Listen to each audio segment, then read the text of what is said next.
तुम्हारी दुआओं की मुसलसल तकरार और तुम्हारा गम, ऊपर से रब का खामोश रहना एक सख्त आजमाइश है। लेकिन याद रखना, जब रब अपना जलवा दिखाएगा तो वो तुम्हें इतना नवाजेगा कि तुम्हारी दुआओं के रुख लोगों की जानिब फेर देगा। तुम्हें गम में सब्र आ जाएगा। वो इतना प्यार करता है कि इंसान के दिल में, इंसान के सीने में प्यार पायवस्त हो जाता है। इंसान से जो भी मिलता है उससे प्यार करने लग जाता है। क्यों?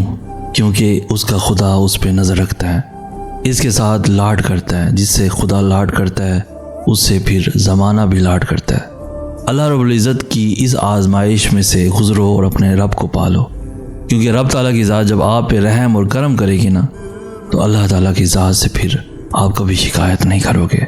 मज़ीद ऐसी खूबसूरत इन्फॉर्मेटिव वीडियोस के लिए हमारा चैनल सईद हसन आस भी ज़रूर सब्सक्राइब कीजिए।